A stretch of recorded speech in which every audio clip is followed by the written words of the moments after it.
Aujourd'hui, 24 octobre 2025, j'ai un désir, je ne sais comment l'expliquer, un désir, une inspiration qui me pousse à témoigner de ce qu'a été, en résumé, à l'âge de mes 57 ans aujourd'hui, ce qu'a été cette vie pour moi, ce qu'est toujours cette vie pour moi. J'ai pendant de nombreuses années, dès l'âge de 17 ans, cru en Christ. Malgré les yeshivot, les écoles talmudiques que j'ai côtoyées, celles d'Aix-les-Bains, de Mehacharim, au centre même de Jérusalem, et toutes les autres écoles juives que j'ai côtoyées, que ce soit au Talmud Torah, j'ai toujours eu un mal existentiel qui me poussait à croire qu'il y avait autre chose que cette vie juive qu'on m'imposait, à laquelle j'étais restreint, qui est très belle, bien sûr, enrichissante en connaissances, car le peuple juif est le peuple du livre, le peuple de la sagesse. Mais en dehors de toute cette sagesse, à laquelle d'ailleurs je n'ai pas entièrement adhéré, et pour moi ce fut une bénédiction, car en cela j'ai pu rencontrer Christ et voir ailleurs. Me suis intéressé à Bhagwan Sri Rajneesh, Osho Rajneesh, un maître de la méditation. Je me suis intéressé au yoga, à toutes ces choses, toutes ces techniques de méditation. Mais rien ne m'a apporté de bonheur plus que Christ lui-même. Et je lisais secrètement, dès l'âge de mes 17 ans, la Bible, le Nouveau Testament. Contrairement à ce que les Juifs, les pharisiens d'aujourd'hui nous inculquent et nous interdisent de lire, je faisais abstraction de leurs commentaires et je continuais à poursuivre mon chemin dans mon cheminement en suivant le Christ. À l'âge de mes 25 ans, l'année de mon mariage, j'ai décidé de vouloir me faire baptiser. Mais vu les contradictions et les oppositions qu'il y avait à cette époque, et par rapport à ma femme qui elle-même qui est toujours juive orthodoxe, j'ai pas pu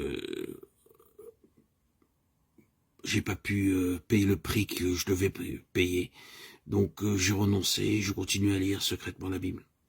Jusqu'à l'âge de mes 51 ans, où j'ai pu être baptisé le 26 septembre 2019, grâce à des missionnaires qui se trouvaient sur mon chemin au lac de ma ville, la ville natale, où je vis encore aujourd'hui, et où ma fille m'a amené à les rencontrer. C'était merveilleux. J'ai pu, en rencontrant ces missionnaires, ces hommes venant pour la plupart de Haïti, certains ont émigré à Montréal, d'autres sont en France. Grâce à ces hommes, grâce à ces personnes, j'ai pu recevoir le baptême par immersion, au lac même de ma ville, au lieu de rencontre, même où on s'est rencontrés, tout simplement. Le baptême à l'endroit fixe où on s'est vu, a été fait par immersion. Et j'en suis ressorti complètement différent. Moi qui étais toujours recroquevillé sur moi-même, replié sur moi-même, mon squelette, mon être physique s'est redressé. Je n'étais plus replié sur moi-même, j'avais reçu une sorte de dignité, de force régénératrice qui n'était plus de ce que j'avais vécu. Je vous rappelle que j'ai subi de nombreuses hospitalisations dues à mon état bipolaire et que mon mal-être existentiel a commencé déjà dès ma préadolescence. Par la joie et le bonheur d'avoir reçu ce baptême, ma vie a été toute différente. Je n'étais plus centré sur mes douleurs, mes souffrances, puisqu'elles n'existaient plus, mais sur Christ, seul Christ qui m'a transformé. Le vieil homme était mort. J'étais mort. Je lisais pendant de nombreuses années, depuis l'âge de mes 17 ans, pour la plupart des écrits catholiques. Et ça a payé. Jésus est venu à ma rencontre. Je ne sais pas si c'est mes mérites du fait que j'ai lu la Bible secrètement ou que je me suis intéressé à Christ, que Christ est venu à moi-même, ou si j'étais prédestiné. C'est une longue affaire, assez complexe. Je pense que j'étais prédestiné à suivre et à marcher sur le chemin de Christ. Vu ce que j'ai enduré, j'avais pris la croix, j'ai reçu la croix, subi la croix, avant même de recevoir le baptême. Donc, mon premier amour fut l'église catholique. D'ailleurs, j'allais très souvent à l'église, à la paroisse Saint-Louis-d'Antin, où je prenais l'Eucharistie alors que j'étais même pas baptisé. Et je recevais cette présence réelle de Christ. D'où, encore aujourd'hui d'ailleurs, cette foi en l'église catholique, que je garde secrète au plus profond de mon cœur, que je vous divulgue aujourd'hui. Cette foi en l'église catholique qui m'a tellement apporté par l'Eucharistie, où j'ai vécu la présence réelle de Christ. Puis, après, j'allais dans l'église de Haïti, où j'ai reçu beaucoup d'amour, émotionnellement, sentimentalement. L'esprit fraternel était là, bien présent, puissant.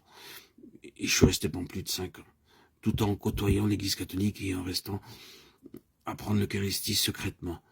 Puis après, j'ai rencontré l'église Patmos, où je me suis vraiment renforcé. J'ai connu, à travers les écrits de frère Verboen, Baksing, frère Austin Sparks, Jesse Penn Lewis, Watchman Nee, tous ces écrits qui sont à ma disposition, qui m'ont enrichi, grandi, édifié. Et c'est toujours une merveille puisque je continue à les lire.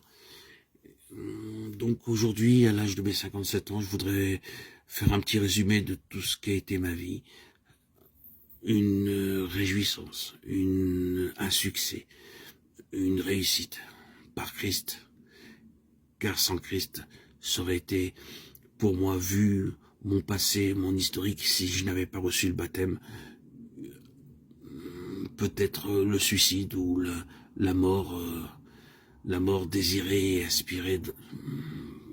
Mais aujourd'hui, en Christ, par Christ et pour Christ, je vis une vie édifiante. Vraiment, je suis fortifié, sanctifié par la puissance de Christ, par tous ces écrits que j'ai obtenus de l'église Patmos et qui m'enrichissent régulièrement, et d'ailleurs que je vous partage régulièrement sur ma chaîne YouTube. En résumé, Christ est ma vie, Christ est ma joie, Christ est ma réjouissance, Christ est ma liberté. En Christ, sachez bien, comprenez bien, que vous pouvez recevoir toutes les gratifications, les besoins les demandes auxquelles vous aspirez. Mais quoi qu'il arrive, vous devez bien savoir que l'élève n'est pas plus grand que son maître et il faut subir et recevoir des épreuves pour pouvoir appartenir et faire partie de l'église de Christ.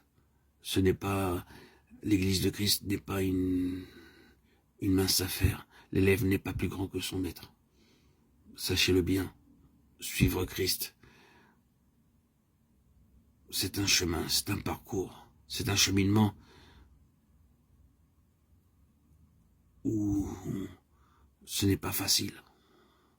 L'évangile n'est pas un évangile bonbon comme tous les prédicateurs.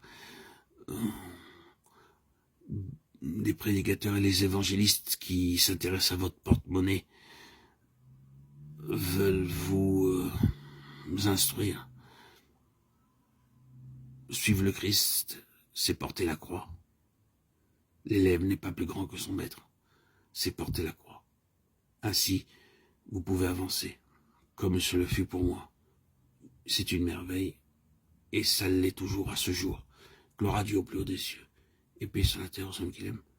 À toi, Seigneur, tout honneur, toute gloire pour les siècles des siècles. Alléluia.